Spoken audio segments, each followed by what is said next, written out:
నీ మనసు తిరిగిన తర్వాత నీ సహోదరులు స్థిరపరచుకొని చెప్పాను అని ఇక్కడ భక్తుడు అతి స్పష్టంగా రాస్తున్నాడు. ఎవరు చెప్పాడంటే యేసు ప్రభువు వారు ఇక్కడ పేతురు గారితో స్పష్టంగా చెప్పినటువంటి మాట లోక సువార్త 22:32 మనము చూస్తూ ఉన్నాము. నీ మనసు స్థిరపడిన తర్వాత నీ సహోదరులు ఏం చేయాలంటే స్థిరపరచమని, లేకపోతే నీ మనసు తిరిగిన తర్వాత నీవేం చేయాలి, నీ యొక్క సహోదరుని స్థిరపరచాలని పేతురు గారితో ఇక్కడ ప్రభు వారు అతి ఖండితంగా చెప్పినట్టుగా మనము చూస్తున్నాం. ఇక్కడ సందర్భాన్ని మనం గ్రహించినట్లయితే యేసు ప్రభు వారి యొక్క లోకానికి వచ్చి సిలువకు అప్పగింపబడేటటువంటి, లేకపోతే ఆయన లోకానికి ఎందుకైతే వచ్చినాడో ఆ యొక్క కార్యము నెరవేర్చడానికి అతి సమీపంలో ఉన్నప్పుడు ఉండగా జరిగినటువంటి, లేకపోతే కొన్ని దినముల ముందు జరిగినటువంటి సందర్భాన్ని ఇక్కడ మనము చూస్తున్నాం. ఆ యొక్క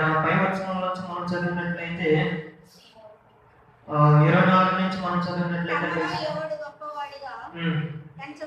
తమలో ఎవడు గొప్పవాడిగా ఎంచబడినో, లేకపోతే మనము 7వ వచనం నుంచి చదివినా కానీ దీని యొక్క సందర్భం ఏంటో మనకు అర్థమవుతుంది.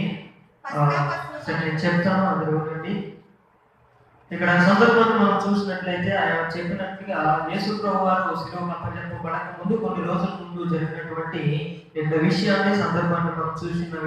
ఏ విషయం అంటే ఆయన అప్పగింపబడుచున్నాడని తెలిసి ముందుగానే పస్కా పండుగకు లేకపోతే బల్ల కార్యక్రమానికి ఆయన సిద్ధపరిచి అందరికీ బల్ల కార్యక్రమం ఇచ్చి, లేకపోతే చేయవలసినటువంటి పనులన్నీ చెప్పిన తర్వాత యేసు ప్రభు వారు శిష్యులతో మాట్లాడము ప్రారంభించినాడు. ఆ యొక్క శిష్యులతో అంటున్నాడు, మీరు మీలో ఒకడు నన్ను అప్పగించేవాడు ఉన్నాడు, ఆ యొక్క అప్పగించేవాడు యొక్క బలలో చెయ్యి నాతో పాటు పెడుతున్నాడని చెప్పినప్పుడు శిష్యులు అనుకుంటున్నారు, ఒకరితో ఒకరు మాట్లాడుతున్నాడు, ఎవరు ఆ వ్యక్తి, ఎవరు యేసు ప్రభువుని అప్పగించబడుతున్నారు, ఎవరు శిక్షకు యేసు ప్రభువుని అప్పగించడానికి ప్రయత్నిస్తూ ఉన్నారని ఇక శిష్యులు అందరూ ఎప్పుడైతే అనుకుంటూ ఉన్నారో మరణ వారిలో ఇంకొక సందేహం వచ్చింది.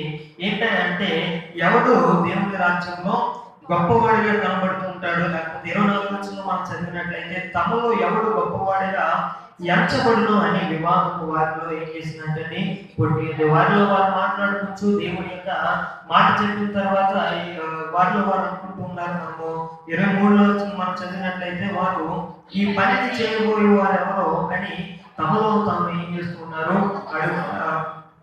అడుగు కొనసాగిన ఇక్కడ మనము చూస్తున్నా. అంటే యేసు ప్రభువుని ఎవరు అప్పగిస్తారో ఒకరినొకరు ఏం చేసుకుంటున్నారో అడుగుతున్నారు. అయితే వారి తర్వాత వారి యొక్క జీవితంలో, లేకపోతే వారి యొక్క మనసులో ఉంటున్నటువంటి ఒక ఆలోచన ఏంటంటే ఎవరు మనలో గొప్పవాడు అవుతూ ఉంటాడు, లేకపోతే ఎవరు మనలో గనుడుగా ఎంచబడుతారు, లేకపోతే ఎవరిని ఎక్కువ స్థాయిలో నిలవబెడతారని వారిలో వారు ఏం చేసుకుంటున్నారు, వివాదము పెట్టుకుంటున్నారు. ఆ యొక్క 12 మంది శిష్యుల్లో నేను గొప్ప అంటే నేను గొప్ప, నేను గొప్ప అంటే నేను గొప్ప అని, లేకపోతే ఆ యొక్క యోధ గారి నుండి వచ్చు ప్రభు వారు ప్రతి ఒక్క ఆర్థికమైన పరిస్థితి చూడడానికి ఏ డబ్బులు వచ్చినా కానీ నా దగ్గరికి ఇస్తూ ఉంటారు కాబట్టి నేనే గొప్పవాడిని అవుతాను, లేకపోతే పేతురు గారు అనుకోవచ్చు, యేసు ప్రభు ఎక్కడికి వెళ్తున్నా కానీ మమ్మల్ని పిలుచుకొని వెళ్తూ ఉంటాడని కొంతమంది శిష్యులు, లేకపోతే వారికి ఇచ్చినటువంటి బాధ్యతను బట్టి వారు ఏం చేస్తూ ఉంటారు, ఈ బాధ్యత దేవుడు నాకే అప్పచెప్పాడు కాబట్టి దేవుడు నన్ను గొప్పవాడిగా మార్చవచ్చు, లేకపోతే దేవుని దృష్టిలో లేకపోతే ప్రజల దృష్టిలో నేను గొప్పవాడిగా మారవచ్చు అనేటటువంటి ఒక సందేశము, లేకపోతే వివాదము వారిలో కలిగినట్లుగా మనము చూస్తున్నాం. ఎప్పుడైతే ఆ యొక్క వివాదం కలిగినదో యేసు ప్రభువు వారు అక్కడ మాట్లాడుతూ 25వ వచనం నుంచి కింద కొన్ని మాట్లాడుతున్నాడు. చదువుదాం. 25వ వచనం నుంచి ఆయన వారితో ఇట్లను అన్య జనులలో రాజులు వారి మీద ప్రభుత్వం చేయుదురు, వారి మీద అధికారం చేయువారు ఉపకారులు అనబడుదురు. మీరైతే అలాగూ ఉండరాదు, మీలో గొప్పవాడు చిన్నవారి వలన, అధిపతి పరిచారకుని వలన ఉండవలను. గొప్పవాడు భోజన పంక్తిలో కూర్చుండువాడా, పరిచర్య చేయవాడా, పంక్తిని కూర్చుండువాడే కదా. అయినను నేను మీ మధ్య పరిచర్య చేయువాని వలె ఉన్నాను. హల్లెలూయా, హల్లెలూయా. ఎప్పుడైతే ఈ శిష్యుల్లో ఎవరు మాలో గొప్పవాడని ఒక సందేహము లేకపోతే వివాదం పుట్టుకొచ్చిందో ప్రభువారు అక్కడ క్లుప్తంగా వివరిస్తున్నాడు. ఎవరు మీలో గొప్పవారు అవుతారు అంటే ఎవరైతే ఎక్కువగా తగ్గించుకుంటారో వారు ఏం చేయబడుతుంటారో గొప్పవారిగా పరిగణించబడతారు, లేకపోతే గొప్పవారిగా, లేకపోతే దేవుడు వారిని హెచ్చిస్తాడని క్లుప్తంగా ఇక్కడ మాట్లాడి ఇంకా కింద అంటాడు కదా, నా శోధనలో నాతో కూడా నిలిచి ఉన్నవారు మీరే కనుక నా తండ్రి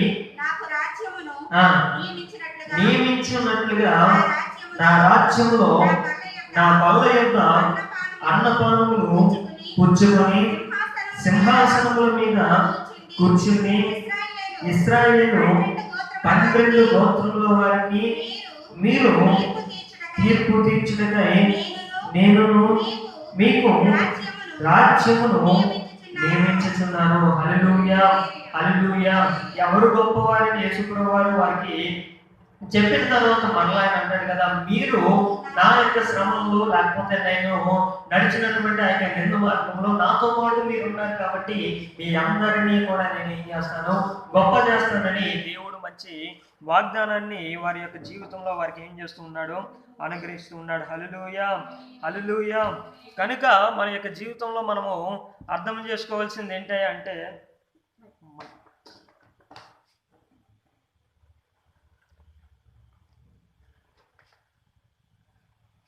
మన యొక్క జీవితంలో మనం అర్థం చేసుకోవాల్సింది ఏంటంటే దేవుడు మనల్ని గొప్ప చేస్తేనే కానీ మనం ఏం చేయలేము, గొప్ప పరిస్థితుల్లోకి గొప్పవారిగా పరిగణించబడలేమని దేవుడి యొక్క లేఖనంలో మనకు అతి స్పష్టంగా తెలియనవుతుంది. హల్లెలూయా, హల్లెలూయా.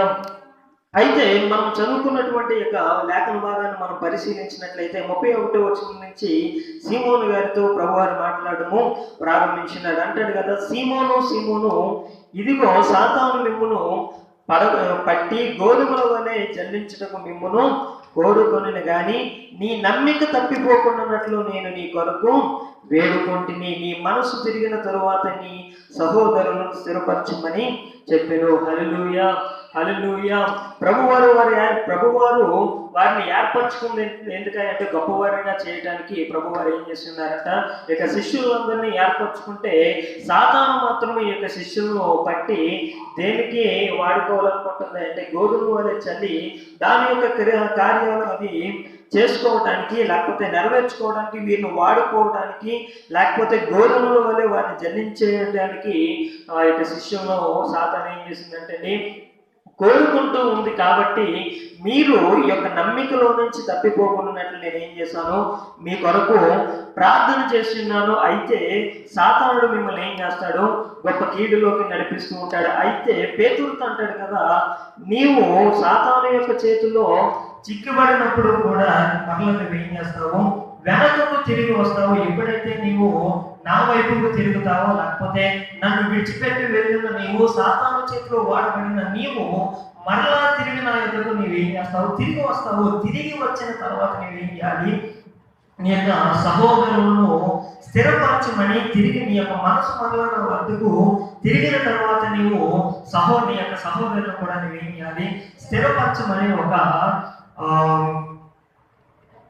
ఒక ఆజ్ఞ, లేకపోతే ఒక మాట, లేకపోతే ఒక బాధ్యత పేతురు గారికి దేవుడు యేసుప్రభువు ఏం చేస్తున్నారంటే అప్పగించినాడు. ఇక్కడ ఆ యొక్క పదాన్ని మనం చదివినట్లయితే మనకు అర్థమవుతుంది ఏంటంటే మనము ఎప్పుడైతే వ్యక్తిగతంగా స్థిరపడతామో, వ్యక్తిగతంగా దేవుడి వైపు తిరుగుతామో, అప్పుడు మనం ఏం చేయాలంటే అనేకులను, లేకపోతే అక్కడ చెప్పిన విధంగా సహోదరులు మనం ఏం చేయాలి, స్థిరపరచడానికి మనము ఎన్నుకోవలసిందిగా, లేకపోతే మనము సహోదరులను లేకపోతే మన తోటి వారిని స్థిరపరచున్నట్లుగా మనం ఏం చేయాలి, ఆయన బాధ్యతను స్వీకరించాలని ఇక్కడ లేఖనంలో మనము చూస్తూ ఉన్నాం. హల్లెలూయా, హల్లెలూయా.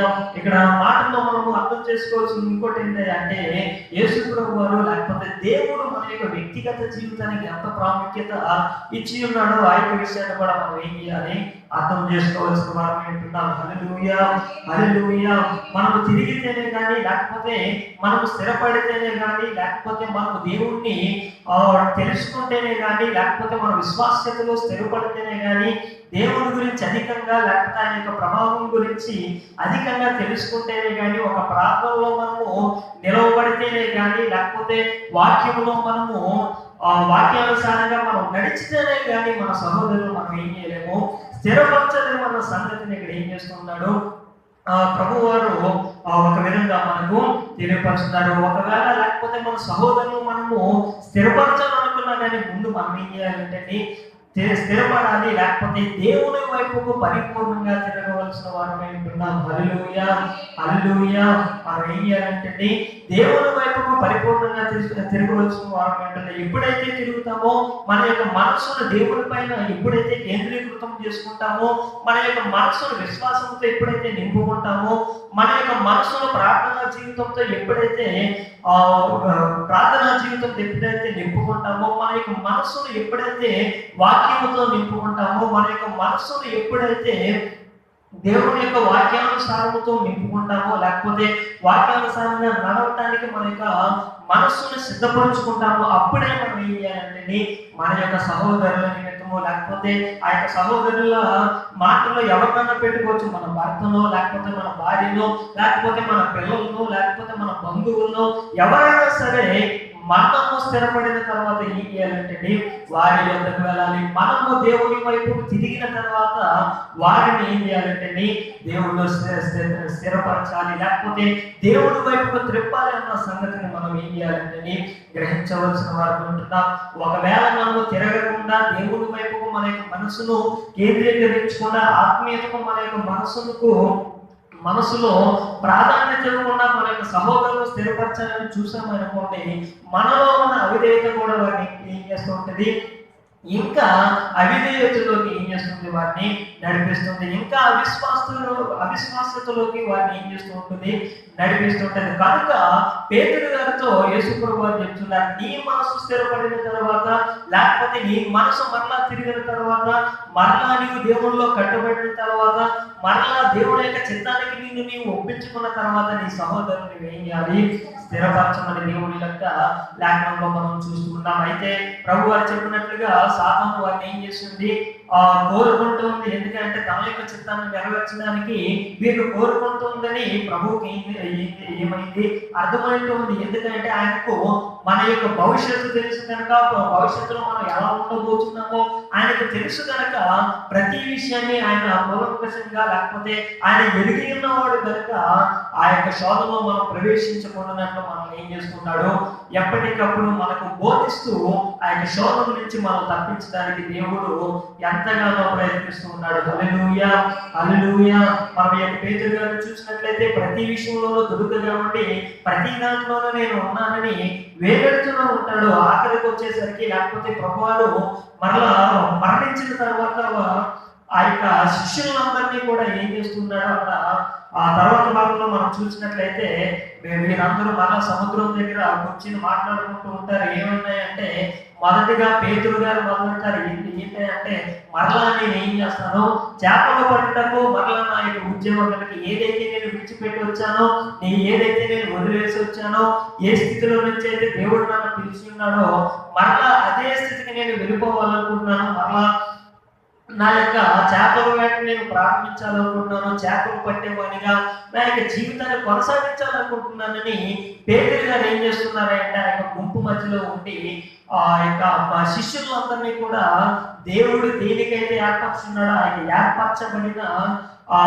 పనిలో నుండి, బాధ్యతలో నుండి ఏం చేస్తున్నాడు, వారి యొక్క మనసును తిరిపివేస్తున్నాడు. ఎప్పుడైతే పేతురు గారు ఈ మాట చెప్పాడో, లేకపోతే ఎప్పుడైతే పేతురు గారు నేను చేపల పట్టణానికి వెళ్ళిపోతానని ఆ యొక్క శిష్యులతో అంటూ ఉన్నాడు, మిగతా వారిని అంటున్నాడు, వారు కూడా ఇక నువ్వు వెళ్ళిపోతే మేమేం చేస్తాము, మేము కూడా నీతో పాటు ఏం చేస్తాము, ఆ యొక్క పనులకి వస్తాము, ఆ యొక్క చేపలు పట్టడానికి మేము కూడా నీతోటే వస్తామని అందరూ కూడా ఏం చేయబడ్డారు, వెనుతిరిగి ఉంటున్నారు. కనుకనే ఆ యొక్క విషయాన్ని ముందే ఎరిగినటువంటి ప్రభువారు చెప్తున్నాడు, మీ యొక్క విశ్వాసము దెబ్బతినకుండానట్లు నేను ఏం చేశాను, ప్రార్థన చేస్తున్నాను. అయితే సాతాను మిమ్మల్ని వాడుకుంటాడు, వాడుకున్న తర్వాత మీరేం చేయబడతారు, మరలా నా వైపు తిరుగుతారు. వాడు వాడుకున్న ఉన్నాడు కదా అని ఇంక వాడి చేతిలో మిమ్మల్ని బందీలుగా ఉంచును. అయితే ఒక సమయంలో మరలా మిమ్మల్ని ఏం చేస్తాను, తిరిగి నా ఎదురు తెప్పించుకుంటాను. అప్పుడు నీ మనసు తిరిగిన తర్వాత నువ్వు ఏం చేయాలి, ఈ సహోదరులు విడిచిపెట్టకుండా వారిని కూడా నీవు ఏదైతే స్థానంలోకి మరలా చేరి ఉన్నావో,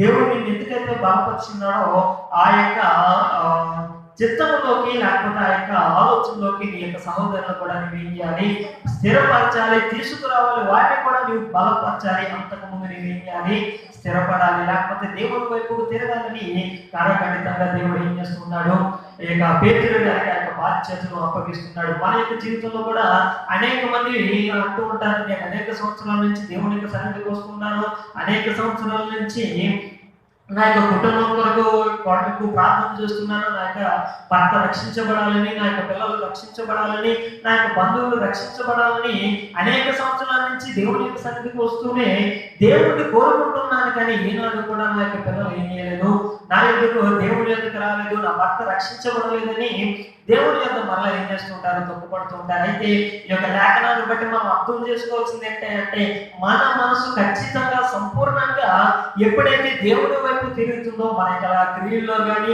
లేకపోతే మనం చేసేటటువంటి పనుల్లో కానీ దేవుడిని ఎప్పుడైతే కనపరచగలమో, మన యొక్క మనసు ఎప్పుడైతే పరిపూర్ణంగా దేవుడి పైనే కేంద్రీకృతం అవుతుందో అప్పుడు ఏం చేయబడుతుంది, మన యొక్క కుటుంబము మన యొక్క క్రియల ద్వారా ఏం చేయబడుతుంది, రక్షించబడుతుంది. అనేకుల యొక్క ఆలోచన లేకయే, లేకపోతే క్రీస్తును వెంబడిస్తున్నటువంటి లక్షణాలు వారిలో లేకయే వారి యొక్క కుటుంబాన్ని వారు ఏం చేసుకోలేకపోతున్నారు, రక్షించుకోలేకపోతున్నారు. వారి యొక్క బంధువుల దేవుళ్ళకి నడిపించలేనటువంటి పరిస్థితి, లేకపోతే వారి యొక్క సహోదరులు, రక్త సంబంధుల్లో వీధి వారిని లేకపోతే ఊరి వారిని వారి యొక్క క్రియల చేత ఏం చేసుకోలేకపోతున్నారు, దేవుని యొక్క నడిపించలేకపోతున్నారు. హల్లెలూయా, హల్లెలూయా. కోరుకోవడమే కాదు, కానీ దేవుని యొక్క లేఖనానుసారంగా మనం ఎప్పుడైతే నడుచుకుంటామో మనం ఏమి చేయాలంటే చేయక్కర్లేదు, కానీ మనం దేవుని లేఖనానుసారంగా మనం ఎప్పుడైతే నడుచుకుంటామో వారు ఆటోమేటిక్ గా వారు ఏం చేస్తారు, వారి పశ్చాత్తాపం పొంది దేవుని ఎందుకు వారు వస్తూ ఉంటారు. హల్లెలూయా, హల్లెలూయా. కనుకనే యేసుప్రభువు ఇక్కడ చెప్తున్నాడు, ముందు నీ యొక్క మనస్సును దేవుని నా వైపు తిప్పిన తర్వాతనే నీవు ఏం చేయాలి, నీ యొక్క సహోదరులు స్థిరపరచుకొని దేవుడు ఆ యొక్క బాధ్యతను పేతురు గారికి అప్పచెప్తున్నాడు. ఎందుకంటే ఈ యొక్క పేతురు గారు దేవుని ఎదుకు వచ్చినటువంటి మొదటి దినములలో ఆయన ఏం చేస్తున్నారు అంటే, పేతురు గారికి కేఫా అని నీవు ఏం చేయబడతావు, పిలువబడతావు అని యోహాను సువార్త మొదటి అధ్యాయంలో మనము ఆ యొక్క పేరును సంబోధించినట్టుగా మనం చూస్తున్నాం. మొదటి అధ్యాయము యోహాను సువార్త మొదటి అధ్యాయము 47వ వచనంలో మనం చూసినట్లయితే మాట మనం చూస్తున్నాం. చదవండి.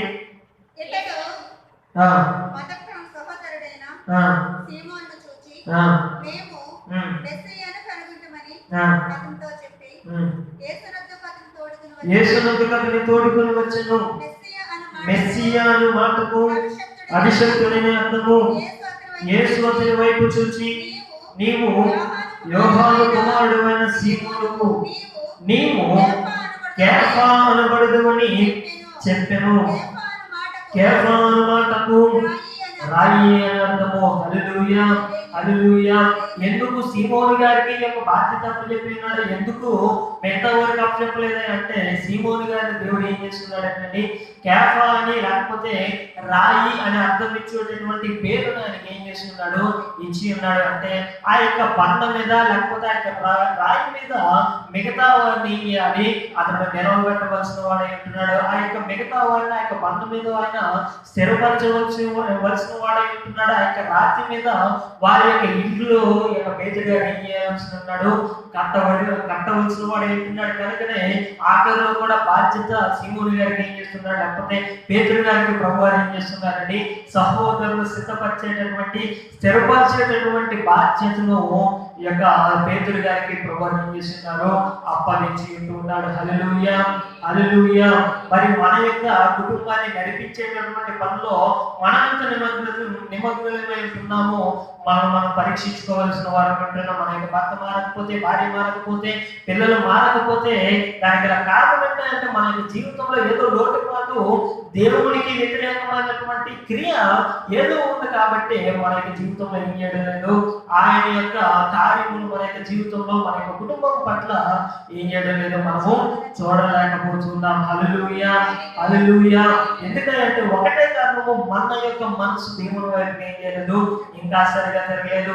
ఏదో ఒక బాధ వస్తే మనం యొక్క విశ్వాసత నుంచి మనం తొలగిపోతున్నామంటే మన యొక్క మనసు ఏం చేయలేదు, ఇంకా దేవుని వైపు తిరగలేదు. లేకపోతే ఒక కష్టం మనలో వెంబడించింది అంటే మనం ఏం చేస్తున్నాం, దేవుణ్ణి విడిచిపెట్టేస్తున్నాం. పేతురు గారు కూడా అదే చేస్తున్నాడు. ఎప్పుడైతే ప్రభు వారి శిలువకు అప్పచెప్పబడి ఉన్నాడో అక్కడ ఉన్న జనసమూహం పేతురు గారిని చూసి, నీవు కూడా ఇతని యొక్క గుంపులో ఒకవే కదా, ఆయనతో కూడా ఉన్నవాడివే కదని ఎప్పుడైతే పేతురు గారిని అనడం ప్రారంభించున్నాడో ధైర్యంగా ఒప్పుకోలేకపోయి ఉంటున్నాడు. ఎందుకంటే ఒప్పుకుంటే వారందరూ యేసు ప్రభు వారికి శిక్ష అయితే విధించున్నాడు. అదే శిక్షను ఏం చేస్తారు, నాకు విధించేస్తారు, నన్ను శిక్షించేస్తారు, నన్ను కొరడాలిచ్చి కొడతారు, లేకపోతే నన్ను చంపేస్తారు అన్నటువంటి ఒక భయము ఈ యొక్క పేతురు గారిని ఏం చేసింది, ఏర్పడి ఉన్న కారణం చేత దేవుడు ఏం చేస్తున్నాడు, ఆయన నేను ఎరుగునని దేవుడిని విడిచిపెట్టేసినట్లుగా మనము అక్కడ లేఖనాలు చూస్తున్నాం. మనకు కూడా ఒక్కొక్క సందర్భంలో ఇటువంటి మనసే ఏర్పడుతూ ఉంటుంది. ఎలాగంటే దేవుని యొక్క పేరు చెప్తే మనం ఏమన్నా తక్కువ చూస్తారేమో, దేవుడి పేరు చెప్తే మనం ఏమన్నా రానివ్వరేమో, లేకపోతే సమాజం మనం ఒప్పుకోలేమో, బొట్టు తీసేస్తే సమాజంలో మనల్ని ఎక్కిరిస్తారేమో, నగలు తీసేస్తే, లేకపోతే యొక్క అలంకారాలు తీసేస్తే ప్రజలు మనల్ని నిందిస్తారేమో, చొక్కనగా చూస్తారేమోనని దేవుని యొక్క పేరును వాడుకోవడానికి కూడా మనం ఏం చేస్తుంటాం, లేకపోతే దేవుడి బిడ్డగా ఈ యొక్క లోకంలో ఒప్పుకోవడానికి మనం ఏం చేస్తూ ఉంటాం, భయపడుతూ ఉంటాం. ఈ యొక్క పేతురు గారి కనుక దేవుడు చెప్తున్నాడు, ఆ యొక్క పరిస్థితి నుంచి కూడా నీవు బయటపడి నీ యొక్క మనసుని ఏం చేసుకోవాలి, దేవుని మీద స్థిరముగా నిలుపుకోవాల్సిన వారిని అంటున్నాం. హల్లెలూయా, హల్లెలూయా. దేవుని యొక్క సన్నిధిలోకి వచ్చామంటే ఎటువంటి ప్రవర్తన మనకు ఉండాలో ఆ యొక్క ప్రవర్తనను మనము నిజంగా మన యొక్క జీవితంలో అవలంబించుకున్నట్లయితే అదే ప్రవర్తన చూసి మన యొక్క పిల్లలు ఏం చేస్తూ ఉంటారు, ఆ యొక్క నడవడిలోనే, లేకపోతే నీవు ఏదైతే వారికి మార్గదర్శకంగా చూపిస్తున్నావో ఆ యొక్క మార్గంలోనే వారు కూడా ఏం చేస్తారంటే నడిచేటటువంటి వారిగా ఉంటారని లేఖనంలో మనము చూస్తున్నాము. ఒక మాట మనం చూసినట్లయితే 2వ రోజుల గ్రంథంలో రాజుల 2వ గ్రంథం 22వ అధ్యాయం 2వ వచనం మనం చూసినట్లయితే అక్కడ మాట రాయబడింది.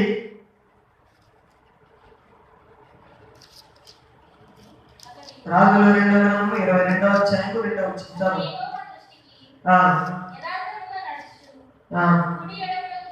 కుడి ఎడమలకు తిరగక తన పితరులకు దావీదు చూపిన ప్రవర్తనకు సరిగా ప్రవర్తించెను. చాలా హల్లెలూయా, హల్లెలూయా. ఇక్కడ యెషయా గురించి వ్రాయబడుతున్నాడు కదా, ఏమంటున్నారండి, అతడు యెహోవా దృష్టికి యథార్థముగా నడుచుచు కుడి ఎడమలకు తిరగక తన పితరులకు దావీదు చూపిన ప్రవర్తనకు సరిగా ప్రవర్తించెను. హల్లెలూయా, హల్లెలూయా. ఏ ప్రవర్తనకు సరిగా ప్రవర్తించాడంటండి, ఏ ప్రవర్తనను బట్టి ఆయన నడుచుకున్నాడంట, ఏ ప్రవర్తనను బట్టి దేవుని ఎవరు వెంబడించాడంట, ఎవరి మార్గమును ఆయన సాదృశ్యంగా తీసుకుని, లేకపోతే ఎవరి మార్గంలో ఎవరిని చూసి ఆయన నడుచుకున్నాడని అంటే, దావీదు ఏదైతే మార్గాన్ని ఆయనకి నేర్పినాడో, తన యొక్క పితరుడైన దావీదు దేవుని యొక్క దృష్టిలో ఎలాగైతే యథార్థవంతుడు అనిపించుకునేటటువంటి లక్షణాలు కలిగి ఉన్నాడు, అదే విధంగా లేకపోతే దావీదు గారు చూపించినటువంటి క్రియల ద్వారా ఏం చేస్తున్నాడంటే దావీదు చూపించిన ప్రవర్తనకు సరిగా ప్రవర్తించానని ఇక్కడ లేఖనంలో మనము చూస్తున్నాం. అంటే దావీదు గారు ఏం చేస్తున్నారంటే తన యొక్క పితరులకు లేకపోతే తన యొక్క తర్వాత వచ్చేటటువంటి ధర్మం కూడా ఒక మాదిరిగా నిలవబెట్టుకుని, లేకపోతే యథార్థంగా దేవుని ఎందుకు జీవించాలనేటువంటి ఒక తృష్ణ గలవాడే ఆయన ఏం చేస్తున్నాడు, ఒక మార్గాన్ని తన యొక్క తర్వాత తరము వారికి ఏం చేస్తున్నాడు, ఒక మార్గముగా ఒక మాదిరిగా జీవించినాడు. కనుకనే అట్టి రీతిగానే ఇంకా యెషయా రాజు కూడా ఏం చేస్తున్నాడు, అట్టి రీతిగానే జీవించి దేవుని యందు యథార్థవంతుడని అనిపించుకుంటూ ఉన్నాడు. హల్లెలూయా, హల్లెలూయా. ఎవరు విడిచిన దారి అంటే దావీదు గారు విడిచిన దారి, దావీదు గారు చూపించినటువంటి ప్రవర్తన ఇప్పుడు యెషయా గారికి ఏం చేసింది, ఉపయోగపడుతుంది. ఇప్పుడు యెషయా గారు దావీదు గారు చూపించినటువంటి ప్రవర్తన యెషయా యెషయా గారి దేవుడు ఏం చేస్తుంది, ఎదగనిస్తుంది. దేవుని యందలి కార్యములు చూడడానికి యెషయాకి దావీదు గారి ప్రార్థన ఏం చేస్తుంది, ఉపయోగపడుతుంది. హల్లెలూయా, హల్లెలూయా.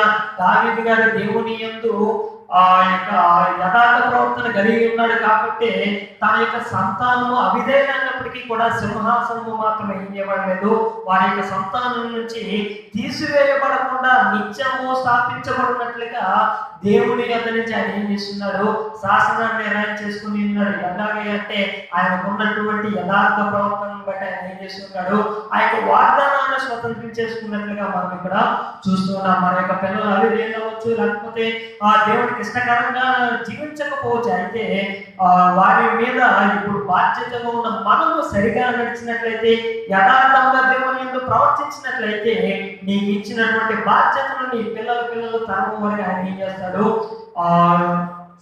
పిల్లల తరం వరకు స్వాస్థ్యముగా ఇచ్చేటటువంటి దేవుడిగా ఉన్నట్లు మనం ఇక్కడ చూస్తున్నాం. హల్లెలూయా, హల్లెలూయా. ఆయనటువంటి ప్రవర్తన ప్రతి ఒక్కరు కలిగి ఉంటేనే తర్వాత వచ్చే వారి తరములకు మనం ఎలా ఉంటామని, ఆశీర్వాదకరంగా ఉంటామని దేవుడి యొక్క లేఖనంలో మనం ఇక్కడ చూస్తున్నాం. కనుకనే అటువంటి ఆశీర్వాదము పేతురు తన యొక్క సహోదరులు కలగాలనే పేతురు గారు అనుకున్నాడు. నీవు స్థిరపడిన తర్వాత, నీ యొక్క మనసు నా వైపుకు తిరిగిన తర్వాత నీవు ఏం చేయాలి, నీ యొక్క సహోదరులను ఏం చేయాలంటే స్థిరపరచమని అక్కడ దేవుడు అతి స్పష్టంగా ఆయనతో మాట్లాడడం మనము చూస్తున్నాం. ఎందుకు మన యొక్క ప్రవర్తన స్థిరపరచుకోవాలి అంటే లూకా సువార్త 6వ అధ్యాయం 47వ వచనంలో మనం చూస్తున్నాం కదా. చదవండి. లూకా సువార్త 6వ అధ్యాయం 47వ వచనం. నీవు నీ కంటిలో ఉన్న దూలము ఎంచక నీ సహోదరుని కంటిలో ఉన్న నలుసును చూడలేదా, నీ కంటిలో ఉన్న దూలము చూడరా, నీ సహోదరునితో సహోదరుడా నీ కంటిలో ఉన్న నలుసును తీసివేయనిమ్మని నీ వేలాలు చెప్పగలవు. వేషధారి, మొదట నీ కంటిలో ఉన్న దూలమును తీసివేయము, అప్పుడు నీ సహోదరుని కంటిలో ఉన్న నలుసును తీసివేయుటకు నీకు తేటగా కనబడును. చాలండి. హల్లెలూయా, హల్లెలూయా. ఎందుకు మన యొక్క ప్రవర్తన సరిగా చేసుకొని ఆ తర్వాత సహోదరులు ఎందుకు వెళ్ళాలి అంటే, మన యొక్క ప్రవర్తన సరిగా ఉంటే ఎదుటివాడి కంట్లో ఉన్నటువంటి నలుసును మనం ఎలా చూడగలమంటే తేటగా చూడగలమని ఇక్కడ రాజ్యంలో మనము చూస్తున్నాము. ఏం చేస్తున్నాడంటే సహోదరుడు తన యొక్క కంటిలో దూరంలో ఉంచుకుని సహోదరుని కంటిలో ఉన్నటువంటి నలుసును చూడటానికి, నలుసును తీయడానికి ఏం చేస్తున్నాడు, ప్రయత్నిస్తున్నాడు. ఎలా చేసిన ఎడల నీకేం చేయదు, నలుసు సరిగా కనపడు. ఈ యొక్క దూరం వెళ్ళి బాగా ఏం చేస్తుంటది, వారికి గుచ్చుకుంటూ ఉంటది. అంతే కదండి. ఒక దూరం మనలో ఉంది, చిన్న కత్తి తీయడానికి మనం ఎలాగైతే మనలో ఉన్న దూరం ఏం చేస్తుంటది, ఎదుట ఉన్న వాడికి గుచ్చుకొని అది ఇంకా పెద్ద గాయం చేస్తుంది తప్ప ఉన్న గాయాన్ని అది చేయలేదు, మాన్పలేదు. కనుకనే మన యొక్క కంటిలో ఉన్న దూరము ఎప్పుడైతే పెరిగేస్తామో ఎదుటవాడి యొక్క లోపాన్ని మనం ఏం చేయగలమంటే సరిగా పట్టుకోగలమని దేవుని యొక్క లేఖనంలో మనము చూస్తున్నాం. కనుక వేషధారి మొదట నీ యొక్క కంటిలో ఉన్నటువంటి దూరం నుండి ఏం చేయాలి, తీసివేసిన తరువాత నీ యొక్క సహోదరుని కంటిలో ఉన్నటువంటి నలుసు నీకు తేటగా కనబడదు కనుక అది నీవు ఏం చేయగలవు, తీసివేయగలవని ఇక్కడ లేఖనంలో చెప్తున్నాడు. మన యొక్క ప్రవర్తన కూడా దేవుని యందు, లేకపోతే మన యొక్క మనస్సు దేవుని యందు సరిగా నిలవబడకపోతే, మన యొక్క మనస్సు దేవుని వైపు సరిగా తిరగకపోతే మనం ఏం చేస్తాము, అనేక మందిని విశ్వాస భ్రష్టులుగా చేస్తాము తప్ప శిష్యులుగా మనం ఏం చేయాలంటే ఖచ్చితంగా చేయలేము. ఒక న్యాయవాదిగా మనం కూర్చుంటున్నామంటే మనలో ఎటువంటి లోపం ఏం చేయకూడదంటే కనబడకూడదని పాత నిబంధన గ్రంథంలో దేవుడు స్పష్టంగా తెలిపినట్టుగా మనము చూస్తున్నాం. హల్లెలూయా, హల్లెలూయా. మన యొక్క జీవితంలో ఏదైనా ఒక తప్పు కనపడుతుందంటే ఆ యొక్క తప్పును మనం ఏం చేసుకోవాలి, సరిదిద్దుకొని అప్పుడు ఎదుటివారి యొక్క లోపంలో మనం ఏం చేయాలి, కనిపెట్టవలసిన వారు వింటున్నాం. హల్లెలూయా. కొంతమంది చేసుకుంటారు ఏంటండి, కుటుంబంలో మధ్య ఏదైనా తగాదా వస్తూ ఉంటే ఏం చేసుకుంటారు, చక్కగా వారిని కలుపుతూ ఉంటారు. ఎప్పుడు ఇతరులకు మనం న్యాయం చెప్పడానికి లేకపోతే వారిని సరిదిద్దడానికి యోగ్యముగా కనబడతామని అంటే మన యొక్క జీవితంలో లేకపోతే మన యొక్క కుటుంబ జీవితంలో మనం ఎంతగా ఎలా నడుచుకుంటున్నామో దానిని బట్టి మనం మాట్లాడేటటువంటి మాట యొక్క ప్రభావం ఏం చేస్తుంది, శక్తి పనిచేస్తూ ఉంటుంది. హల్లెలూయా, హల్లెలూయా. ప్రభువారు శిష్యులను పంపుచు అన్నటువంటి మాట ఏంటంటే, మీరు ఎవరి గృహములకైనా వెళ్ళిన ఎడల వారికి సమాధానము కలుగులుగా, కానీ మీరేం చేయాలి, పలుకోవాలని శిష్యులందరికీ ఆజ్ఞాపించి పంపించినాడు. ఎప్పుడు ఇతరులకు సమాధానం కలుగుతుంది అంటే ఆ యొక్క శిష్యుల్లో ఎప్పుడైతే సమాధానం ఉంటుందో ఇతరులకు ఆయన సమాధానం ఏం చేస్తుంది, వారిలో ఉన్నటువంటి సమాధానము ఇతరులకు వెళుతూ ఉంటుంది. యేసుప్రభువు వారు కూడా తన గురించి చెప్పుకుంటూ నాలో ఉన్న శాంతిని నేను నీకు ఏం చేస్తున్నాను, ఇచ్చుచూ ఉన్నానని చెప్తున్నాడు. ఎక్కడి నుంచో తెచ్చో లేకపోతే ఏదో మాటలు చెప్పడం ద్వారా ఉన్న శాంతిని ఇవ్వడం లేదంట. ఆయనలో ఏదైతే శాంతి ఉందో, ఆయనలో ఏదైతే సమాధానం ఉందో ఆ యొక్క సమాధానాన్ని నేను మీకు ఏం చేస్తున్నాను, ఇచ్చుచున్నాను. ఆ యొక్క శాంతితో నేను నింపుచున్నానని ప్రభు వారి పాలన కూడా మనము చూస్తున్నాము. అపోస్తలుల కార్యక్రమంలో మనం చూసినట్లయితే పేతురు గారు అంటారు కదా, ఆ యొక్క గుంటి వ్యాధి గలవారితో గుడ్డివారితో అంటాడు కదా, మేము కలిగి ఉన్నది ఏం చేస్తున్నామో మీకు ఇచ్చుచున్నాం. వెండి బంగారంలో మా దగ్గర లేదు, కానీ దేవుడు ఏదైతే మాకు శక్తిని ఇచ్చి ఉన్నాడో మాలో లేకపోతే మేము ఏదైతే కలిగి ఉన్నామో దాన్ని నేను మీకు ఏం చేస్తున్నానో ఇచ్చుచున్నానని అక్కడ భక్తులు మాట్లాడుతున్నాము చూస్తున్నామంటే అర్థం చేసుకోవాల్సింది ఏంటంటే, ఒక పని మనం చేస్తున్నామంటే లేకపోతే ఇతరులు శాంతిపరచాలని సమాధానపరచాలని మనం చూస్తున్నామంటే సమాధానము శాంతి లేకపోతే ఆ క్రమం వల్ల ఏం చేయాలి, ఉండవలసిందిగా దేవుని యొక్క లేఖనంలో చెప్తున్నాం. మనలో ఒక క్రమము లేకపోతే మన యొక్క తర్వాత వాటిని ఏం చేయలేము, క్రమంలో నడపలేము. మన యొక్క జీవితంలో ఒక తీరు లేకపోతే ఇతరుల్లో లేకపోతే మన సంతానాన్ని మనం ఏం చేసుకోలేము, తీరులో నడిపించలేము. దేవుడు అతి ప్రాముఖ్యమైన విషయాల్లో ఒక దానికి ఎక్కువగా ప్రాముఖ్యత ఇచ్చిన్నాడు. దేనికంటే క్రమానికి ఏం చేస్తున్నాడు, ఆయన ఎక్కువగా ప్రాముఖ్యత ఇచ్చి ఉంటున్నాడు, అన్నట్టుగా ఇచ్చిన్నాడు. కొన్ని పరిస్థితులు లేకపోతే కొన్ని విషయాలకు ఆయన ఎక్కువగా ప్రాముఖ్యత ఇచ్చిన్నాడు. ఆ విషయాల్లో క్రమం అనేది కూడా ఒక కార్యక్రమం ఉంటుంది. హల్లెలూయా. ఎప్పుడైతే ప్రజలు క్రమంగా ఉంటారో దేవుడు క్రమము కలిగి ఉన్నాడు కనుక తనను వెంబడించే వారు కూడా ఏం చేయాలి, క్రమము కలిగి వెంబడించాలని దేవుడు ఎప్పుడు కోరుకుంటూ ఉంటాడు. మనము తీసేటటువంటి దశమ భాగంలో మనకి ఏముండాలి, క్రమం ఉండాలి. మనము వెళ్ళేటటువంటి ఆరాధనలో మనకు ఒక క్రమం ఉండాలి. క్రమం అంటే ముందుగా మనము ఏదైతే నిశ్చయించుకుంటామో ఆ సమయానికి వెళ్ళడం కాదు, కానీ ఏదైతే సమయము నిశ్చయించబడిందో ఆ సమయానికి వెళ్ళడం ఏం చేయబడింది, క్రమం అంటే. కొంతమంది అంటారు, మేము 11 గంటలకి మొదట్లో 11 గంటలకి రావడం ప్రారంభించామండి, కాబట్టి ఇంకా జీవితకాలం అంతా 11 గంటలకే మేము వస్తామండి అంటూ ఉంటారు. అయితే ప్రార్థన ఎప్పుడు ప్రారంభించబడుతుంది, 9 గంటలకు 10 గంటలకు ప్రార్థన అయితే వీరి యొక్క క్రమం ఎప్పటి నుంచి అంటే 11 గంటల నుంచి. ఇది క్రమం కాదు, కానీ ఇది అక్రమం అవుతుంది. అక్రమం చేయవారా నా యొద్ద నుండి తొలగిపోండి అని దేవుని యొక్క లేఖనంలో చెప్తుంది. అయితే క్రమము కలిగి ఎప్పుడైతే దేవుని సన్నిధిలో సాగిపోతామో, క్రమము కలగడం అంటే దేవుడు ఏది చెప్తే ఆ దానిలో మనం ఏం చేయాలి, సాగిపోవడానికి క్రమం అంటారు. కానీ మనకి ఏది నచ్చితే అది చేసేదాన్ని క్రమము అనే దేవుడు ఖచ్చితంగా దాన్ని ప్రోత్సహించేవాడు ఖచ్చితంగా కాదని మనం తెలుసుకోవాల్సిన వారు అంటున్నాం. హల్లెలూయా, హల్లెలూయా. మన యొక్క కంటిలో ఉన్న ధూళిని మనం ఏం చేసుకోవాలంటే దూరాన్ని తీసివేసి ఎదుటి వాడి యొక్క కంటిలో ఉన్నటువంటి మనసును మనము తేటగా చూసినప్పుడు దాన్ని మనం ఏం చేసుకోగలమంటే తీసివేయగలమని లేకపోతే తేటగా చూడగలమని దేవుని యొక్క లేఖనంలో సెలవిస్తుంది. కనుక మనం పరీక్షించుకోవాల్సిన వారు ఏంటున్నాం, మన యొక్క జీవితంలో దేవుని ముందు ఎలా ఉంది, దేవుని యొక్క సన్నిధిలో మన యొక్క ప్రవర్తన ఎలా ఉంది, దేవుని ఆత్మీయ జీవితంలో మన యొక్క స్థాయి ఎలా ఉందో పరీక్షించుకుంటేనే మనం ఏం చేయగలమంటే అనేకులను జరపగలము.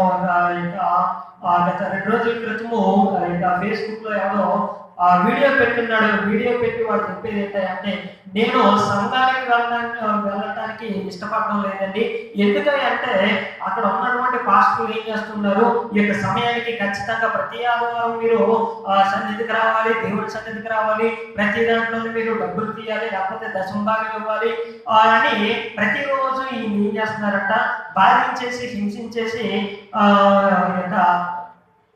దేవుని యొక్క సన్నిధికి బలవంతంగా తీసుకొచ్చేస్తున్నారంటే కనుక నేనేం చేయను, దేవుని సన్నిధికి వెళ్ళడానికి కానీ క్రీస్తుని వెంబడించడానికి కానీ నాకు మనసు లేదని చెప్తూ ఆయన అంటాడు కదా. నేను ఒక గొప్ప క్రైస్తవుడిని, నేను ప్రతిరోజు బైబిల్ చదువుతాడంట. ఆయన ఏం చేస్తాడంటండి, ప్రతిరోజు బైబిల్ చదువుతాడంట, కానీ దేవుడు ఏంటో వాడికి తెలియదు. ప్రతిరోజు బైబిల్ చదువుతాడంటే ఏది క్రమమో తెలియదు. దశభాగము పాస్టర్ గారికి నమ్మట్లేదు, కానీ ఎవరు నమ్మంటున్నారండి, మనం సంపాదించుకున్న దాంట్లో 10వ భాగం ఎవరనున్నారు, మోషే గారు ఉన్నారా, లేకపోతే అబ్రహాం గారు సూచించారండి?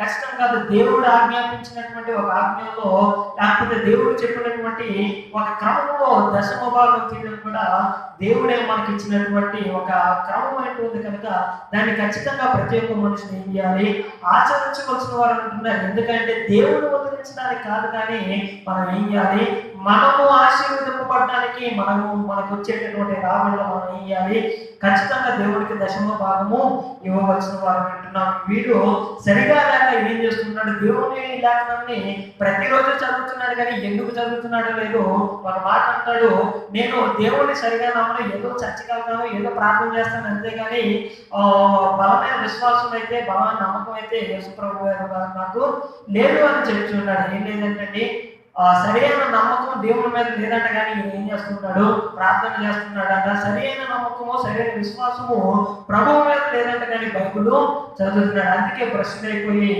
యొక్క ఇతరులతో వాడు ఏం చేస్తున్నాడు, చేతులు కలిపి తన యొక్క భ్రష్టత్వంలోకి, ఇంకా అసత్యంలోకి వాడు ఏం చేసుకుంటున్నాడు, నడుపుకుంటున్నాడు. ఎందుకు ఇటువంటి పరిస్థితులు అంటే తన యొక్క జీవితాన్ని, తన యొక్క మనసును ఇంకా దేవుడి వైపు సరిగా తిప్పలేదు కనుక వాడు ఏం చేస్తున్నాడు, భ్రష్టత్వంలోకి వెళ్ళిపోతున్నాడు. అనేక మందిని ఆ యొక్క భ్రష్టత్వంలోకి నడిపించడానికి వీడియోలు చేసి మళ్ళీ దాన్ని ఏం చేస్తున్నాడు, వైరల్ చేస్తున్నాడు. హల్లెలూయా, హల్లెలూయా. కనుకనే పేతురు గారు అంటుంటాడు కదా, పేతురు గారితో యేసుప్రభువు చెప్పిన మాట, నీ మనసు తిరిగిన తర్వాత నీ సహోదరుని ఏం చేయాలి, నీవు స్థిరపరచమని కరాఖండితంగా యొక్క పేతురు గారికి యేసుప్రభువు వారు చెప్పినట్టుగా మనము చూస్తున్నాం. హల్లెలూయా, హల్లెలూయా. ఇర్మియా గ్రంథము 37వ అధ్యాయము 19వ వచనంలో మనం చూసినట్లయితే, తిరగడం అంటే మనము అక్కడ ఒక మాట మనం చూస్తున్నాం. ఇర్మియా గ్రంథము 37వ అధ్యాయము 19వ వచనం చదవండి. నేను తిరిగిన తరువాత పశ్చాత్తాపపడి తిని, నేను సంగతి తెలుసుకొని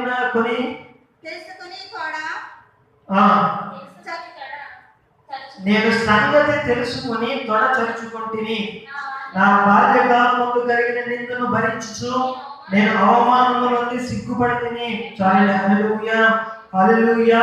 నేను తిరిగిన తర్వాత ఏం చేశాడంటే ఆయన పశ్చాత్తాపపడి ఉన్నాడు. తిరిగిన తర్వాత ఇంకేం చేశాడంటే, నేను సంగతి తెలుసుకుని తొడ చరుచుకుంటుని. అంటే ఆయన ఏం చేస్తున్నాడంటే, తిరిగినప్పుడు మనలో జరిగేటటువంటి క్రియలు ఏంటంటే మనలో ఒక పశ్చాత్తాపం ఏం చేయబడుతుంది, ఏర్పడుతుంది. ఎప్పుడైతే మనకు సరైన పశ్చాత్తాపం ఏర్పడుతుందో అప్పుడే మనము సరిగా తిరిగినట్టు అర్థము. హల్లెలూయా, హల్లెలూయా. మనం తిరిగామంటే మనలో ఉండవలసిన మొదటి లక్షణం ఏంటంటే, పశ్చాత్తాపం కలిగి ఉంటే అప్పుడు మనం తిరిగా ఉండటానికి అదొక సాదృశ్యంగా కలిగి ఉంటుంది. మనం తిరిగిన తర్వాత సంగతి మనకి ఏం చేయబడుతుంది, బయలుపరచబడుతుంది. తిరగడం అంటే దేవుని పైన పరిపూర్ణంగా మనం ఎప్పుడైతే ఆనుకుంటామో అప్పుడు, లేకపోతే పరిపూర్ణంగా దేవుడి గురించి ఎప్పుడైతే తెలుసుకుంటామో, దేవుడి గురించి తెలుసుకోవడానికి మన యొక్క మనస్సులో పరిపూర్ణంగా ఎప్పుడైతే కేంద్రీకరిస్తామో అప్పుడు మనకి ఏం కలుగుతుంది, పశ్చాత్తాపం కలిగే సంగతిని తెలుసుకునేటటువంటి జ్ఞానము దేవుడి చేత మనకి మనకి ఏం చేయబడుతుంది, బయలుపరచబడుతుంది. కనుక దేవుడు యేసు ప్రభు వారి పేతురు గారితో చెప్పినటువంటి మాటలకు అంతరార్థం ఏంటంటే, నీవు పశ్చాత్తాపపడి మరలా నా యొద్దకు తిరిగిన తర్వాత నువ్వేం చేయాలి, నీ యొక్క సహోదరుని లేకపోతే సంగతి పరిపూర్ణంగా తెలుసుకున్న తర్వాత నీ యొక్క సహోదరుని నువ్వేం చేయాలి, స్థిరపరచమని దేవుని యొక్క లేఖనము యేసు ప్రభు వారి పేతురు గారితో చెప్పినాడు. ఈయన తిరిగిన తర్వాత మనసు దేవుని పైన కేంద్రీకరించుకున్న తర్వాత దేవుని గురించి పరిపూర్ణంగా తెలుసుకున్న తర్వాత ఆయన జీవితము ఎలా మారిందో అపోస్తలుల కార్యగ్రంథము 2వ అధ్యాయంలో మనం చూస్తున్నాం కదా.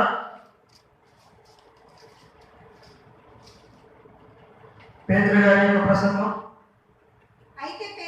అయితే పేతురు ఆ 11 కూడా లేచి తెలిసి దగ్గరగా వారితో ఇట్లనెను, యూదయ మనుషులారా, యెరూషలేములో బాబున్న సమస్త జనులారా, ఇది మీకు తెలియగాక చెవియొగ్గి నా మాటలు వినుడి.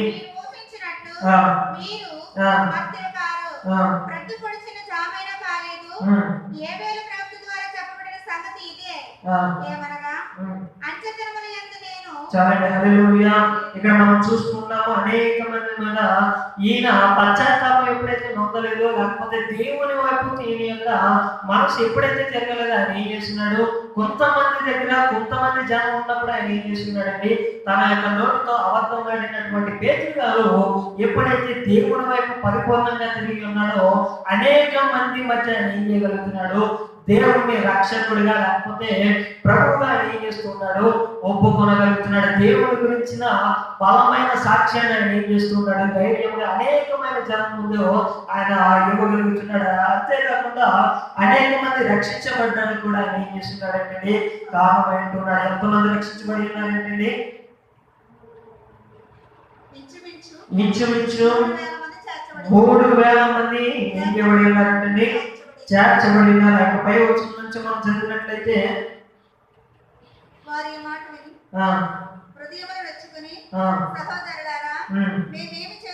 మేమేమి చేతుమని పేతురులో కడమ అపోస్తలుడు అడగగా, పేతురు మీరు మారు మనసు పొంది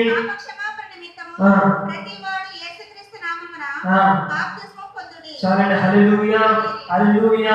ఎప్పుడైతే పేతురు గారు దేవుని వైపు తిరిగి ఉన్నాడు, అనేక మంది మధ్య ఏం చేయగలిగాడంటే ధైర్యంగా సాక్ష్యం చెప్పగలిగాడు. చిన్న గుంపు ముందు ఆయన అబద్ధం చెప్పినా కానీ దేవుని వైపు తిరిగిన తర్వాత ఆయన ఏం చేయబడిందంటే ధైర్యం ఏర్పరచబడింది. పశ్చాత్తాపం ఉంది. దేవుని గురించి సరిగా తెలుసుకోవడం మొదలు పెట్టిన తర్వాత ఆయన ఏం చేయగలిగాడంటే ఒక ధైర్యంతో దేవుని యొక్క సువార్తను ప్రకటించడం మొదలు పెట్టినాడు. ఆ ద్వారా అనేక మంది పశ్చాత్తాపడి మరలా ఏం చేయగలిగారంటే 3,000 మంది దేవుడిలోకి చేర్చబడి ఉన్నారు, లేకపోతే సంఘంలోకి చేర్చబడి ఉన్నారు, లేకపోతే రక్షణలోకి వారు ఏం చేయబడి ఉన్నారంటే 3,000 మంది రక్షణలోకి చేర్చబడడానికి పేతురు గారు కారణమైంటున్నారు. కనుకనే ప్రభువు చెప్పింది, నీవు పశ్చాత్తాప పడిన తరువాత నువ్వు ఏం చేయాలి, నీకు సహోదరులు స్థిరపరచు. నీవు పశ్చాత్తాప పడకుండా వారి సహోదరులు స్థిరపరచాలనుకుంటే వారిని కూడా భ్రష్టత్వంలోకి నడుపుతావు.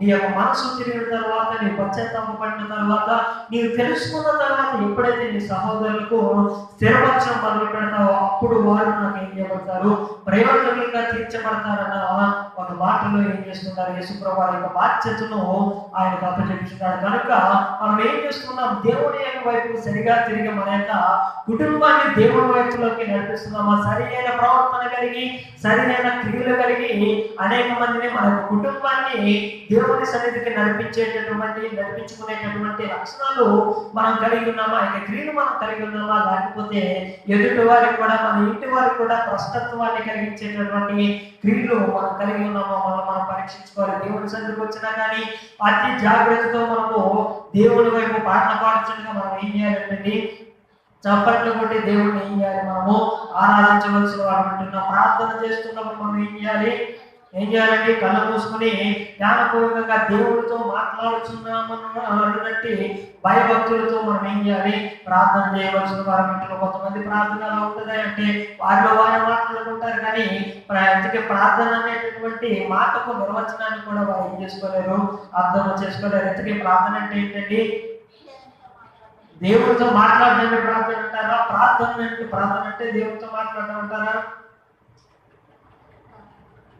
దేవుడితో మాట్లాడడానికి ప్రార్థన అంటున్నారా? లేకపోతే ప్రార్థన చేయడమే, లేకపోతే మోకరించడానికి ప్రార్థన, లేకపోతే ఆ దేవుడి సన్నిధిలో కూర్చోవడమే ప్రార్థన అనుకుంటున్నారు? దేవుడితో ఎప్పుడైతే మాట్లాడుతున్నామో, దేవుడితో ఎప్పుడైతే మనం సంభాషించగలుగుతున్నామో, దేవుడితో మనము ప్రార్థనలోకి వచ్చినప్పుడు దేవుడి పైన మనసు ఉంచి ఆయన ఏం మాట్లాడతాడో మనం వినటానికి చెవి ఇవ్వగలుగుతున్నామో దాన్నే ప్రార్థన అంటారు. కానీ ఆ దేవుడి సన్నిధిలోకి వచ్చేసినంత మాత్రం ప్రార్థన అయిపోలేదు, ఆ మోకాళ్ళ మీద నిలవబడి గంటలు ఉన్నా కానీ ప్రార్థన అయిపోలేదు. కానీ దేవుడితో మాట్లాడడం ప్రారంభిస్తేనే దాన్ని ఏం చేయగలగాలి? మనము ప్రార్థన అనేటటువంటి అంశంలోకి దాన్ని తీసుకురావాలి. కానీ ఇష్టానుసారంగా మనం ఏం చేయకూడదంటే ప్రార్థన చేయకూడదు. హల్లెలూయా, హల్లెలూయా. మీరు ప్రార్థన చేస్తున్నప్పుడు మనం మళ్ళీ ఏం గుర్తు చేసుకోమన్నాడు? దేవుడు పరమంగా ఉన్నాడని మనం ఏం చేసుకోవాలి? గుర్తు చేసుకోవాలి. ఆయనతో మాట్లాడుతున్నామని తెలుసుకొని ప్రార్థన చేయాలని లేఖనాల్లో అస్పష్టంగా మనకు తెలియపరుచున్నటువంటి క్రియ ఏంటి కనుక మనం ఏం చేయాలి? దేవుడి సన్నిధిలో ప్రార్థన చేయాలి. దేవుడి యొక్క వాక్యము చెప్పబడుచు ఉన్నప్పుడు శ్రద్ధగా దేవుడు మనతో ఏం మాట్లాడుచు ఉన్నాడో మనం ఏం చేయాలి? గ్రహించవలసిన వారు అంటున్నాం. కొంతమంది ఆ విశ్వాసులు ఏం చేస్తుంటారంటే, విశ్వాసం అనుకోండి దైవజనులు ప్రార్థన చేస్తున్నప్పుడు కొరింథీయుల్లో నుంచి ప్రసంగం చేస్తూ ఉంటే విశ్వాస అయితే ఏం చెప్తాడు? వారిని ఎవరన్నా అడిగినప్పుడు పాస్టర్ గారు ఏ ప్రసంగం చేశాడంటే కొరింథీయులకు రాసిన పత్రిక నుంచి చేశానని చెప్పగలం. కానీ అవిశ్వాస అయితే ఏం చెప్తాడంటే కొరివి దయ్యాల గురించి చెప్పాడని ఏం చేస్తూ ఉంటారు? వారు చెప్తూ ఉంటారు. ఎందుకంటే వీరు అవిశ్వాసంతో దేవుని యొక్క మాట వింటున్నారు కాబట్టి దేవుడు మాట్లాడినట్లుగా వీరికి ఏం చేయదు, అనిపించదు. కాబట్టి దేవుడి యొక్క స్వరాన్ని వారు గ్రహించలేనటువంటి స్థితిలో వారు ఉన్నారు. కాబట్టి కొరింథీయులకు రాసిన పత్రికల గురించి మాట్లాడిన కానీ కొరివి దయ్యాల గురించి మాట్లాడినట్టుగానే ఉంటుంది. కనుక మన యొక్క ప్రవర్తన ఏం చేయాలి? దేవుని సన్నిధిలో నీవు మందిరంలోకి పోవడం యొక్క ప్రవర్తన జాగ్రత్తగా చూసుకోవాలని దేవుడు ఆజ్ఞాపించినాడు. కనుక మనము మందిరంలో ఎలా కూర్చుంటున్నాం? దేవుడి యొక్క సన్నిధిలో ఉంటున్నప్పుడు దేవుడి పైన మన యొక్క మనసు ఉంటుందా? లేకపోతే వేరే విధమైన వాటి వైపు మన యొక్క మనసు, మన యొక్క కళ్ళు, లేకపోతే మన యొక్క చేతులు వేరే వాటి వైపుకు వెళ్తున్నాయి? మనము పరీక్షించుకోవలసిన వారు అంటున్నాం. హల్లెలూయా, హల్లెలూయా. ఎప్పుడైతే మన యొక్క జీవితంలో దేవుడి వైపు పరిపూర్ణంగా తిరిగి దేవునికి కావాల్సినటువంటి దేవుడు ఇష్టపడేటటువంటి ఆ యొక్క క్రియలు మనం ఎప్పుడైతే కలుగుతాయో అప్పుడు మనం ఏం చేయాలంటే సహోదరులు స్థిరపరచుకోగలిగేటటువంటి బలవంతులు అవుతాము. అప్పుడే మనం సహోదరులు ఏం చేయాలి? స్థిరపరచుకోవాలి. కనుక దేవుడు పేతురు గారితోనే చెప్పడం, మనకు అవసరం లేదని త్రోసిపుచ్చేవారు కాక ఈ యొక్క వాక్యాన్ని మన యొక్క మనసులో పెట్టుకుని ఎల్లకాలము దాన్ని ధ్యానించు మనము మన యొక్క మనసు దేవుని వైపుకు తిప్పుకొని అనేక మందిని దేవుడిలోకి నడిపించే వారు. హల్లెలూయా, హల్లెలూయా. మనము యొక్క యోహాను సువార్త 4:29 మనం చూసినట్లయితే సమరయ స్త్రీ కూడా యేసు ప్రభువారి గురించి పరిపూర్ణంగా తెలుసుకున్న తర్వాత ఆమె ఏం చేసింది? తన యొక్క పట్టణంలోకి పోయి అనేక మందిని తన యొక్క మాట ద్వారా అనేక మంది దేవుని ఎదుట ఆమె ఏం చేయగలిగింది? నడిపించగలిగిందని అక్కడ లేఖనంలో మనము చూస్తున్నాం. కనుక మన యొక్క మనస్సు దేవుని వైపు స్థిరపడితేనే కానీ దేవుని యొక్క కార్యాన్ని మనం ఏం చేయలేము, చూడలేము. మన యొక్క మనసు దేవుని వైపు తిరిగితేనే కానీ మనం ఏం చేయలేము? మన యొక్క కుటుంబాన్ని స్థిరపరచుకోలేము, దేవుళ్ళలోకి నడిపించుకోలేము, విశ్వాసతలోకి వారిని ఏం చేయలేము, రప్పించలేము. రక్షణ వారికి అనుగ్రహించబడినట్లుగా వారి యొక్క క్రియలు ఏం చేయబడుతున్నాయి? వారికి ప్రోత్సాహకరంగా ఉండాలని దేవుడు కోరుకుంటున్నాడు. కనుక దేవుడి వైపు తిరుగుదాం. దేవుడు కోరుకున్నటువంటి ఆ యొక్క లక్షణాలను మనం కలిగి ఉండి మన యొక్క కుటుంబాన్ని, మన యొక్క పిల్లలను క్రమంలో పెంచుకుంటూ దేవుడిలో వారిని ఎదగలుగుతాం. దేవుడి యొక్క లేఖనంలో దీవించిన గాక ఆమేన్. మోకరించి కళ్ళు మూసుకుని ప్రార్థన చేద్దాం. హల్లెలూయా, హల్లెలూయా, హల్లెలూయా, హల్లెలూయా, హల్లెలూయా, హల్లెలూయా, హల్లెలూయా. నీ మనసు తిరిగిన తరువాత నీ సహోదరులను స్థిరపరచుమని దేవుని యొక్క